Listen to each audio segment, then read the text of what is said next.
How is everybody doing? And welcome back for another Strength Chat episode. Today, I've got a very special guest for you all. Today, I am joined by a coach with Stronger by Science. He's got a PhD in the minimum dose for strength. Today, I'm joined by the one and only Dr. Pak. How are you doing? I'm good, my man. Thank you so much for having me, and I appreciate the a very wholesome intro. No worries at all. Thanks a lot for taking the time to jump on. How are you? What's been happening in your world recently? I am doing well. I am ready to finally take a break after I don't know how many months of no breaks and no weekends. So you have caught me right before that break. So it's a good time. Nice. Everything has been going well. Some really cool, interesting projects in the works as far as research goes. We are working on a bunch of things as far as content creation. We have an app coming, but a lot of cool stuff around strength and hypertrophy coming in the on the research front. And personally, training is going well. Still training hard, still chasing that damned 300 kilo deadlift. But yeah, everything is going well. How about you? Nice. Yeah, steady away. Looking for, I think we've both got each other a good time. I'm looking forward to a holiday. You're looking forward to a little bit of a break. It's good. And good to hear as well, because actually, I don't know whether you remember actually, but as I came through and I saw your email, I actually took part in one of your studies a couple of years ago actually, which was pretty, which I thought was pretty cool. And obviously, I did a very brief introduction there. But for everyone listening who, might not know your background in terms of training, in terms of, getting involved within research, just want to give a little bit of a background to yourself. Yeah, for sure. And yeah, we had spoken back in 2020. Yeah. That is quite the time. So you're one of the OGs and one of the contributors to the project. Oh, nice. It's great.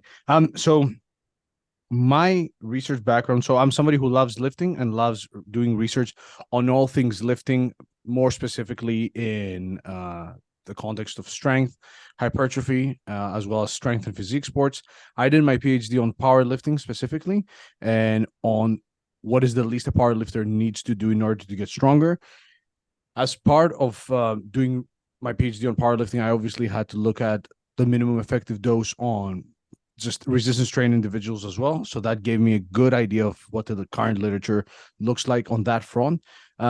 But yeah, as far as research interests go, anything that has to do with, you know, things that will inform the training of us more strength geek individuals, if that makes sense. So I'm not so much interested in looking at, let's say, clinical outcomes of resistance training, but a couple of cool studies that we have in the works at the moment. We have a Delphi study coming out on deloads and what deloads actually mean. There may be a couple of studies on exercise technique for hypertrophy and whether that matters or not, as well as a bunch of other research projects on regional hypertrophy, maybe some powerlifting projects as well. But all my research, because research is something I do mostly as a hobby. So it's not like I get funding from a university to do research.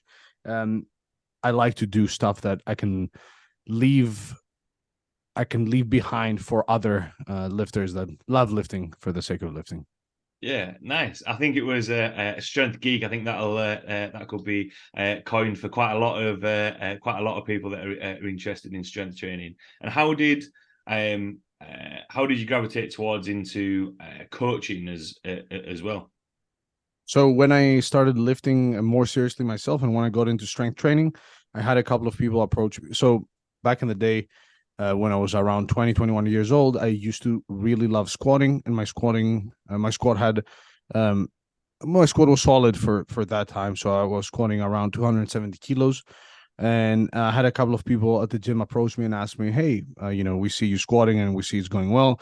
Could you just, give us some tips for how to improve our squat?" And as I started doing that, I saw that, oh, I actually like the process of it wasn't formal coaching. It was just advice for free, obviously. But I liked being able to help people and sort of plan their training. and so on and so forth. And that's where I was like, maybe I give coaching a try. So I started coaching athletes, powerlifters, and Gen Pop individuals for free. I told myself I'll give myself about 3 years of free coaching where I will work with competitive lifters. And the fact that I was offering coaching for free made it even more accessible for people to work with me, because I was pursuing a PhD. I did have some credentials to my name, and the fact that it was for free made it so that people were less reluctant to work with me. And I worked with a few powerlifters that competed at a high level. Some of them did really well, some others did just well. And yeah, I really enjoyed coaching. And then I decided that, okay, after I finish my PhD, I am going to pursue this more seriously and make it my main profession, which as it stands is my main profession. So I work full-time as a coach with powerlifters, bodybuilders, Gen Pop individuals, a couple of strongman athletes as well. Nice. And I'm also the chief editor for Reps Research Review. So essentially a publication that every month reviews 5 different studies on training, nutrition, supplementation, and makes it easy for people that are not, either exercise science graduates, or people that don't have a formal background in exercise and sports science. It makes it easier for them to keep up to date with the current literature. So that's really cool as well. Yeah, definitely. Nice. Yeah, and that's kind of a nice segue into, and obviously we sent over some topics as we were setting this podcast up. But obviously, when you mentioned there about your involvement in research, not necessarily the clinical side of things, obviously the practical side of things as well. And I think, well, I'd like to hear your thoughts on it. A lot of people talk about, science-based and, evidence-based, and using that in terms of coaching. Where does sometimes the interpretation of research fall down when it comes to coaches? Because using myself as an example, when I was at university, obviously used quite a lot of studies. You then move away from university, don't maybe read as much, but read articles or blogs that are going to have research studies added in there, but aren't necessarily then followed up on and read and understood well. So, it can be like with anything, you can interpret it a lot of different ways. What are kind of your thoughts on that, if that kind of makes sense?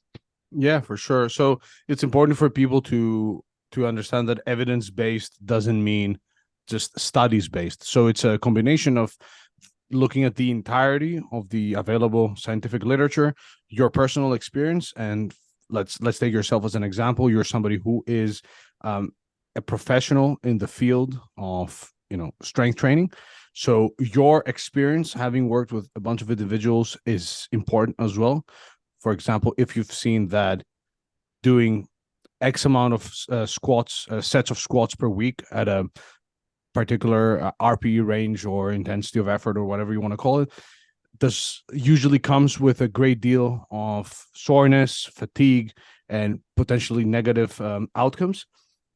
That's important to your practice. So you would combine your personal experience with the current available literature, as well as the preference of an individual. So if the current available literature, which I'm sure there's not much on that specific example, so you wouldn't have much to look at, your personal experience in that particular example and the preference of the athletes that you work with is you being evidence-based, even though you haven't looked at a specific study that tested I don't know, 20 sets of squats per week at an RPE of whatever on power lifters and found that it's fatiguing. Just because there's not a study for that particular example, that doesn't mean that you cannot still be evidence-based. Obviously, you can look at the literature on things that are somewhat related to the topic, but I think a lot of people misunderstand. I think there's a need for, not a need, but everybody wants to go against something. And because we see a lot of like headline science communicators that will, just put the headline of a study or summarize the findings in a very like absolute way and have one sentence tell you this doesn't work. And then you as whoever as somebody who works in the field and knows that there are applications for whatever the study said it doesn't work, instantly has a knee-jerk reaction and goes, oh man, the science folk again at it, telling us that all these things that we do don't work. When in reality, if you look at the actual paper, it's very likely that the paper itself says, hey, limited research, more research is needed. In this case, this may not work, but terms and conditions apply, and so on and so forth. With that as well, because what came to my mind there, I always remember Mike Boyle put an article out saying you shouldn't squat. You should only ever do single leg exercises. And statements like that, people can join the bandwagon on that. Do you think that when there's headlines or there's studies that can, because it's you can find arguments on both sides. Do you think sometimes it's a case of trying to find studies, even if it was just one out there to back up their point and try to make the coaches feel like they're right, rather than thinking, oh, okay, maybe I should change my train of thought a little bit? Yeah, so that's another problem. Like because you hear people say that, they say like you can find a study to support anything, but in reality, being truly evidence-based means that you're looking at the totality of available scientific evidence. So if you are like, I opened up the article that you mentioned, which I think was the what I've added and what I've dropped out from strength programming, where he essentially said that he doesn't do normal squats anymore and just does single leg stuff. Yeah. And he cited one paper. Obviously, I haven't read the article, so I'm not going to use that as an example. But if we were to look at the effects of, let's say, if we were to look at training volume and strength, you can find some papers that do say that, oh, whatever, X amount of sets is better than Y amount of sets for strength increases. But if we then look at the totality of available evidence, that's where things become much clearer. And we can see that, okay, if we take everything that is out there, what is the general consensus? And I think that's what a lot of people don't really get with science. But science is supposed to lay a foundation. So the scientific literature out there is supposed to lay a foundation for you to then combine with your experience and your clients' or athletes' preferences, and then come to an evidence-based recommendation. For example, you had the latest series of meta regressions by Zach Robinson on the relationship between proximity to failure, so how close you're training to failure, and muscle growth as well as strength. And for muscle growth, the closer you were to failure, the better it was for muscle growth. Something that we somewhat knew, but the authors did a great job at actually quantifying it and showing that your best bet is to train 0 to a couple of reps in reserve if you want to absolutely maximize hypertrophy. But from a strength side of view, they found that RPE, so proximity to failure, and strength didn't have such a close relationship, but obviously lifting heavy was still important. Now, for you as a coach, or for me as a coach, taking that information, I'm not going to just take the findings of the study and directly apply them to my practice without considering my own experience and preferences of athletes. So like for powerlifters that I coach, I still value reps that may be a bit more grindy, maybe a bit closer to failure than necessary, because there may be a skill development aspect to them, as far as when you attempt a new 1RM in competition, being able to grind and being familiar with the bar slowing down by quite a bit and having to like maintain your technique under like a very slow squat or a deadlift without hitching it or whatever, not fully locking out your knees. That's also a skill that they need to develop. So I will take the findings of the study that show that, okay, we could get away with doing lower RPE work for strength, and that it will still be heavy training. But instead of doing a set of 5 at RPE 9, maybe we can call that set at 3 reps, keep it at RPE 7, and we'll still get the same benefits as far as strength goes with less fatigue. But that is not to say that I'm going to take the findings of the study and completely avoid any sort of work close to failure for strength athletes just because the paper found it. And similarly, you have strength athletes that love training at a higher intensity of effort, and there are certain unorthodox approaches that, from talking to a bunch of coaches for the interview parts of some of our studies, there are case studies of athletes that have seen great results from things that somewhat go against the literature. So there's obviously, it's important to look at the science and use that as a base, but as a base rather than blindly following the results of a study that was also not on, power lifters and competition performance and so on and so forth. Yeah, definitely. I think part of that, what I took from that as well, is you obviously spoke about, experience of training and coaching. And I think whether it's, powerlifting, bodybuilding, any strength sports, there's going to be numbers related to that, weights lifted and reps and, all those sorts of things. Do you think sometimes because, it can just be, you can get very analytical when it comes to strength training and looking at the numbers, that sometimes the art of coaching, or because I know some people say, oh, it's like the old school mentality of, basing on feel and, the grind and that and those sorts of things. Do you think sometimes the art of coaching is sometimes forgotten and it's just based on numbers from research? Whereas, and probably a second question from that is, how do you feel it should be balanced in terms of the approach for both? If that kind of makes sense, what I've said there. It makes total sense, man. And this is something I've been discussing a lot with friends and colleagues, i.e. other strength geeks. I think that obviously there is a structured approach to coaching makes sense, and having some data to inform your decision makes sense. And that data could be, your training log, your E1RM training over time, its relationship with how many reps you're doing, whatever. But I would argue that buy-in from an athlete, having the athlete buy into whatever you're doing, and you basing your program on a few basic principles, while being a good coach from a communication standpoint, and making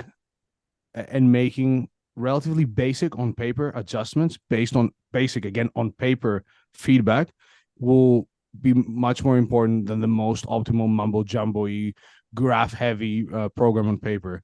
So if an athlete, and you see that with some of the best coaches in the world, where you look at some of the best athletes, the strongest people on earth right now, if you look at their programs, you're not going to see an effing physics equation. You'll see a few very basic basic days with a handful of sets that look like any program. Yeah. But those athletes are committed to training. They are probably really good with the feedback they provide to their coach, and they have bought in to the training approach that they're following, and they're obviously also genetic freaks and so on and so forth. And I think that the art of coaching sometimes gets lost, as you kind of alluded to, with the idea that, hey, we can perfectly predict everything, and if we go full on numbers heavy on this, we'll be able to get as strong as possible, which is not true. And I've had many clients, because working as a Stronger by Science coach, I do get a lot of people that have PhDs and are working at high level jobs and are used to having this sort of analytical approach, which for certain jobs is a must and can actually get you from point A to point C much faster. But when it comes to strength training and strength development, consistency, sound programming principles, and not being an absolute a-hole with your feedback and just your SRPs and your ability to be objective with how you're assessing your effort on each set and so on and so forth, I think will go. I think is still king versus whatever. Here's me collecting 65 different data points on sleep, on this, on that, and trying to sort of detect noise, trying to separate signal from noise. It's like a meme that I made where you go, hey, are you feeling good? Yes. Are you sore? No. Slept good? Yeah. Training going well? Yeah, it feels great. Cool. We'll keep going. We'll up the load here and there. Let's see how that feels, how that moves. Watch your videos. What RPE did you give this set? Cool. That's more than enough to kill it. Yeah. with that, and this might be a little bit of a tangent because obviously with especially sort of touching on powerlifting, obviously as a sport, growing massively, especially this year when we're looking at Sheffield, when we're looking at the world worlds this year as well, with the most lifters entered. The entry point to get into strength training is, anyone can get involved in it at whatever level, and I think because of there's the excitement around the elite level, if you like, people following the lifters and wanting to see how they get on, because it was kind of I thought Sheffield was like the WWE or like UFC. It was like, oh yeah, cool. We get to see not just them doing PBs, but see the people behind them. Do you think sometimes on the flip side of that, when people maybe step away from competing in whether that's bodybuilding, powerlifting, or whatever it may be, because looking at the numbers, trying to get the evidence base, trying to find and chase this perfect program, this perfect plan with all the numbers, that they actually end up, taking a step away from it and kind of take the enjoyment out of it, because people start training because it's fun, you enjoy it. What are your kind of thoughts on that? Yeah, I think that's somewhat personal. So for some people, yeah, I think it does take the fun out of it, and it can be very intimidating as well. IMO, at least, right, in my opinion. For others, some other people love geeking out and love looking at the numbers and giving themselves this idea that I can perfectly predict everything that happens. But like a nice example, a nice anecdote is to just show how, especially after a certain point, things slow down, and very basic things like recovery and just how you're feeling and your overall stress outside the gym may be much more important than training variables. Speaking to Taylor Atwood's coach, Jason Tremblay, shout out Jason from the Strength Guys. Shout out the Strength Guys. He was telling me how Taylor, who is one of the best powerlifters in the world, his best training was during the COVID lockdowns, where things slowed down and recovery resources significantly increased as far as like external workload or movement or whatever, all that decreased, and instantly training improved by a whole lot, regardless of the training plan being more basic than it has been other times. We have we recently, I mean, this hasn't been published on a peer-reviewed journal yet, but we have a paper on longitudinal growth modeling of strength adaptations in powerlifting athletes. So essentially how strength changes over time. Mm-hmm. And this is another reality that people don't necessarily want to face, I guess, or don't realize, is that in the first year of powerlifting, people see the most increases in strength, around 7.5 to 12% increases of strength, total strength in the first year. But what do you think their percentage increase after 10 years is? A lot lower. It's 12 to 20% in the next 10 years. Yeah. So essentially, it's like a peak, and then it slowly plateaus. So that's another reality, especially if you're a natty lifter and you're not some genetic freak, and you are not massively like gaining weight or making any extremely drastic changes to your body composition, which you want, unless you're a genetic freak or not natty. It's very likely that you'll reach a point where things are going to slow down, and it's not because you're not tracking enough variables or you're not being meticulous enough about your training. It's because things will slow down, and I'm sure you yourself have seen that, and I've seen that with a lot of older IPF lifters, especially veterans in the game. There comes a point where like a 2.5 kilo total PR is a big deal. Yeah. Where's this music coming from? Can you hear it? No, I wondered why you paused then. Let me just close my window. Apologies. No worries. Is it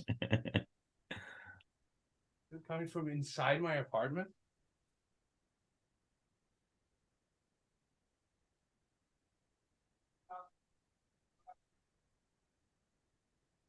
It was my Alexa for some reason playing.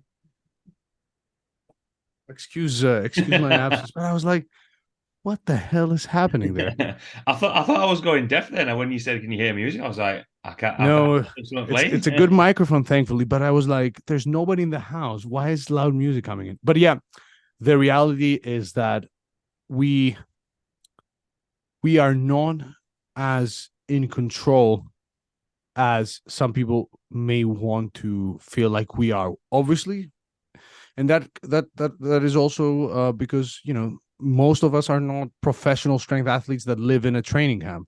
Yeah. So you getting a new job or having a kid or being stressed outside of training or sleeping less or walking more because whatever, that plays a role in your training. And it's not really that you're doing anything wrong. It's that you have other things that are going on that you can't control as much. That's not to say you shouldn't be tracking your training or not programming or whatever. But the idea that if you like track everything and be super detail oriented will somehow get you stronger.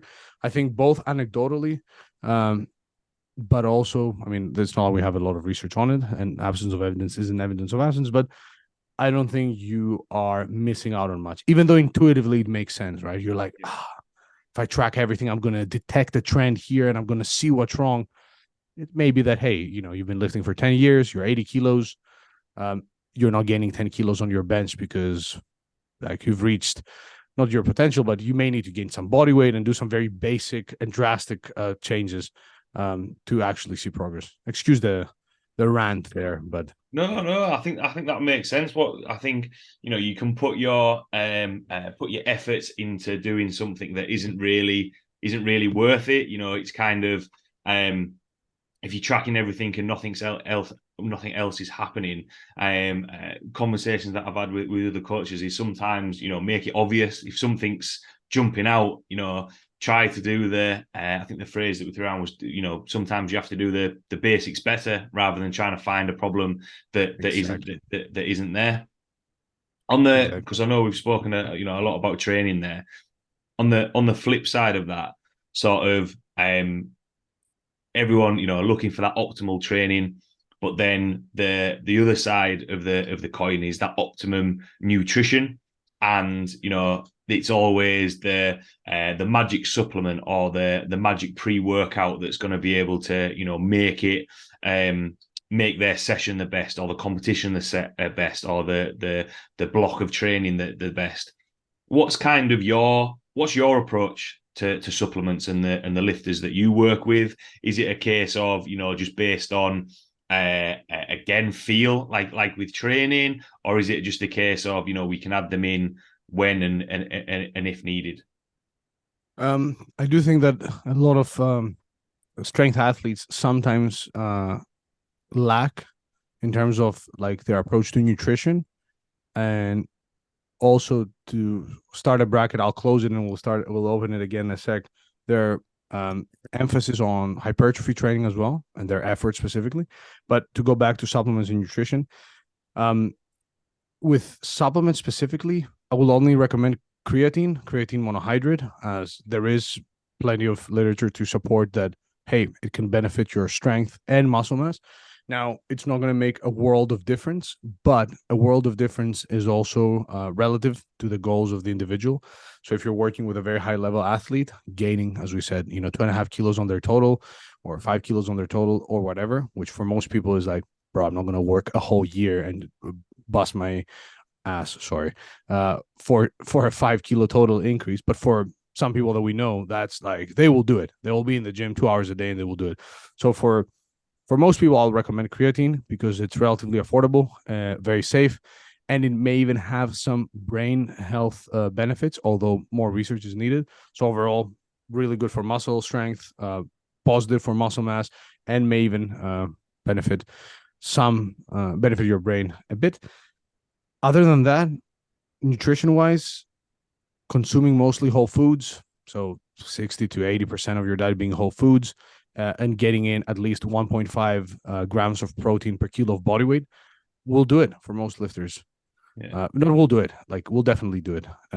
But there's no supplement out there as for powerlifters, aside from creatine, that the literature is strongly supporting. So Again, I'd say, hey, if you want to take a pre-workout, if it makes you feel better, as long as you're not abusing it and you're not losing sleep because you're caffeinating yourself to a crazy amount, to a crazy extent, and then you're losing sleep, say do it. But other than creatine, there's not much that I would recommend besides general health supplements like potentially fish oil if you're not having enough fish, vitamin D if you're sad like us and you are in the It's middle of raining August outside all the and time. it's raining and cloudy on the 3rd of August. Um, and maybe ashwagandha for managing stress and anxiety, but that's not necessarily like I cannot say with confidence that that will get you to perform better. Although, hey, if you're less stressed, maybe you recover better, maybe it helps you perform. But that also touches like another bracket on just general recovery modalities like sports massage and foam rolling and whatever. If it makes you relax and you're able to do that for some time and it allows you to actually chill, do it. Obviously, don't spend a bunch of money on it or don't spend hours on it. You'd rather spend, if you have limited amount of time, spend the time training and resting. But if it makes you relax, even if there's no scientific evidence, and again, as long as you're not freaking it with the time and the money spent on it, I don't discourage people from doing these things. So if you tell me, hey, Pack, I'm gonna go for a sport massage today because I'm feeling a bit stiff, I'm not gonna go, well, actually, there's no literature showing it. I'll be like, cool, fine. If you're saying, hey, every day I need to go for a massage or I'm gonna break, then I'm gonna step in and say something. Yeah, absolutely. With that as well, do you actually find, that especially now with because I'll use Examine quite a lot with Same. the supplements and everything on there. All this information is readily available. Do you find as though, especially with your involvement in research, that you get quite a lot of athletes and clients asking you these questions, being like, "Well, should I try this? Should I try that?" And is there any point where it's a case of, look, let's just focus on sleep, let's just focus on recovery, let's just focus on protein and wholesome food, rather than trying to what's that phrase, too many cooks in the kitchen spoil the broth or something? Can it just become too confusing? Yeah, for sure, man. And it's like you see that a lot, not a lot. You see that a bit, especially that's why you see me being somewhat against the individual that tracks everything. Again, if you like doing that and you enjoy being a geek, sure. But once you've been exposed to people who are statisticians and like I'm not a statistician, but I've been exposed to some legit freaks and you see behind the curtain and you see that, oh, we got to be very careful with how we interpret data and how we extrapolate, how we jump to conclusions from looking at numbers and trends and so on and so forth, especially when there are many co-founders involved. Uh, when I see people missing the forest for the tree, and it's like, oh yeah, well, which supplement should I take, or which accessory exercise should I do, and should I wear these knee sleeves, or should I follow this periodization scheme? And you're like, bro, you've missed 2 training sessions. Your accessory sets that were supposed to be near failure looked like they were warm-ups, and like you are not gaining weight when you're supposed to be gaining weight because you're a beginner intermediate lifter. I mean, you've seen people that are consistent and have bought into training make excellent gains with 5x5 just because they're eating and they're pushing themselves in the gym and they're there every week and they're like, I'm going to make serious gains now. And then you see people doing everything right on paper, at least, or focusing on all the minute details. And then it's like they're not in the gym consistently and they're not gaining weight if they need to. And they're not training as hard as they should be. And it's like, yeah, if you are Mr. Top-notch powerlifter and we're going for worlds and we are like in this sort of mindset that we're going to do literally everything, even if we're just making educated bets here and there, sure, in that context, I get it. Like we will focus on literally everything. Like we will try things. We will look at advanced training techniques, supplements, everything, even if there's like one study showing that this can potentially help, or if you do like a quick rep, like a quick single before your heavy single, like we'll do everything, we will try things. But for the majority of people, hey, don't miss the forest for the tree.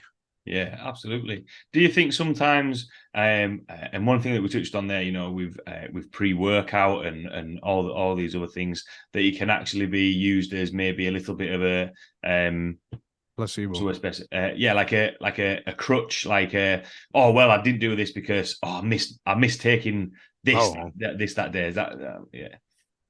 Yeah, I think so for some people, especially if they've connected the ingestion of a specific supplement or the use of a specific piece of equipment with performance, then that could create a scenario where they're now dependent on it, not because they're physiologically dependent on it, but because they think they are. So Yeah, you get your lifter who goes to the gym and all of a sudden they haven't had their pre-workout, but they've had a coffee or monster or if even anything, and they go, "Oh, I didn't have the pre-workout. Oh man, I don't have the energy."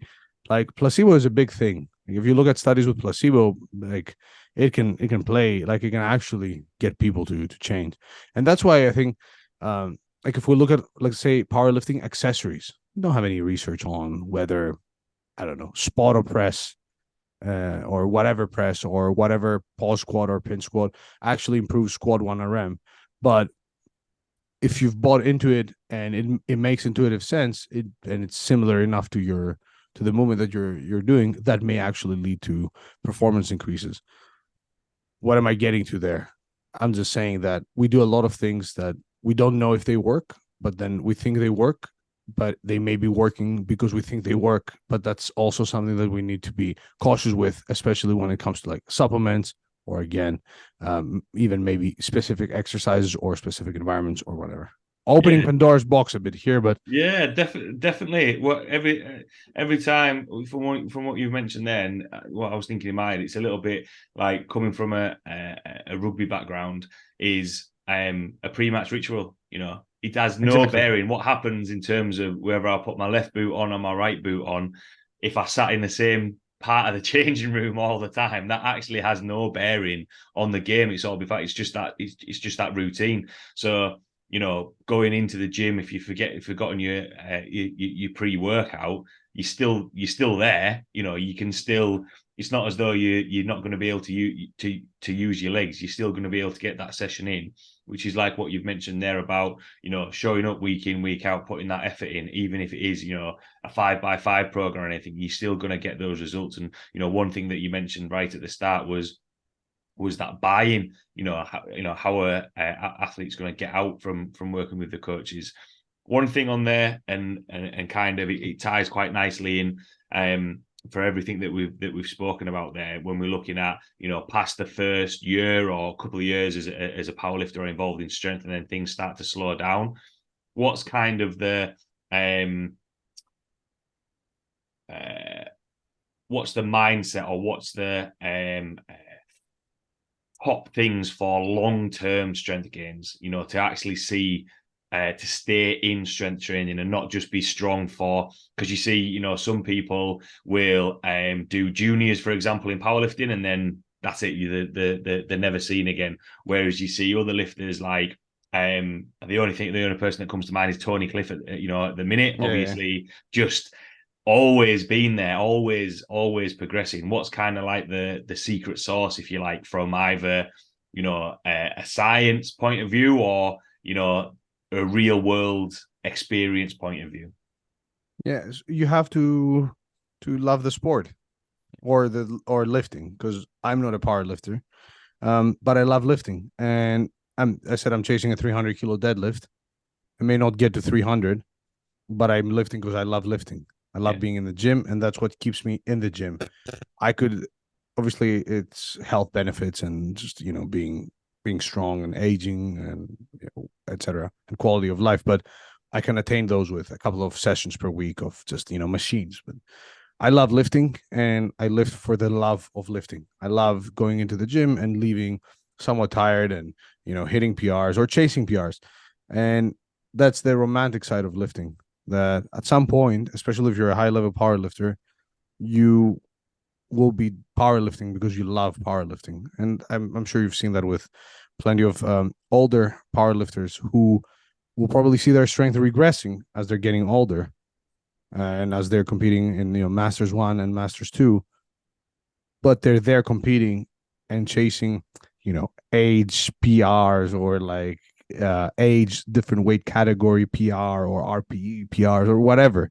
Um, and that's because of the love of the sport. Because unless you're a world champion that is looking to massively build their brand or whatever off of powerlifting, off of their performance and sell products or whatever, most people spend a lot of money, spend money and a lot of time on training and a lot of mental energy as well when you're competing, especially if you've put all the former into it. There's a lot of mental energy that goes into it as well. So loving doing powerlifting just for the sake of doing powerlifting or for social media hype, whatever, cool. Chances are you'll do it, and at some point you're gonna be like, "Yep, I'm done with this." Sure, people can try it and do it and leave it. It's fine. But if you want to be strong for a long period of time or for the rest of your life, unless you're so disciplined to the point where you do hard strength training for the sake of just saying that you did it, unless you're that freak, you have to fall in love with it and understand that the game at some point becomes lifting for the love of lifting, because the big PRs are going to slow down unless, again, let's say you're 80 kilos and all of a sudden you decide when you're 40 to go up to 100. Yeah, then you may see some absolute increase, some big absolute increases in the weight you're lifting. And the same goes for us. There will come a point where we'll go to the gym and hit a PR, and that's the peak of our strength. We like it or not, and again, unless we make massive changes to our programs, and we've seen that with powerlifters as well. Many, especially IPF powerlifters, where they had that one performance, and we talked about it, and then that's it. They've never come back to it. Yeah. And then at some point, age catches up, but they still powerlift because they love the sport. Yeah, definitely. I think with that, it's kind of that thing of, we've spoken a lot about the numbers and the research and trying to find what's going to be best. Whereas the people who are I always liken it to the best players from a team sport example, because I always kind of refer to that because I think it makes sense in my head, are the players that play the most games. If you're an awesome player but you only play a handful of games a season, it's kind of like, well, how can you be a great of all time and be remembered, if you like, if you're not going, if you're not playing all the time, and having those games from there, and having that consistency and being around for a while and continuing to play or lift. So yeah, I thought that was a good point there. The last question that I like to ask, from everything that we've spoken about today, from a coaching point of view, a lifting point of view, what would be your take-home points or words of wisdom for everyone listening? Oof. It's a loaded question. Words of wisdom in quotation marks always. I guess, where should I start? I'll just stick to some training words of wisdom. And it's interesting because it ties to what we just said. So accepting that at some point you're going to be lifting for the love of lifting, even if you're not a power lifter and you do it just for general muscle growth and strength, and falling in love with the act of lifting itself. So even when I'm on holiday now, I'm still going to lift because I love lifting. And even when my performance slightly regresses on some stressful weeks or weeks when I'm traveling, I still enjoy lifting because I get to lift, and appreciating the community and the relationships that come from lifting and the feelings that come from lifting, and sort of disassociating from the constant big PR chases. Like, obviously, if you're a competitive powerlifter, it's part of the game. I get that. But even there, if it's your hobby and you're not, chasing that number one spot or like top 3 or like an international competition, taking a step back or like zooming out and being like, you know what, I'm doing this really cool thing. I have this cool hobby. I love lifting. I met so many cool people from this.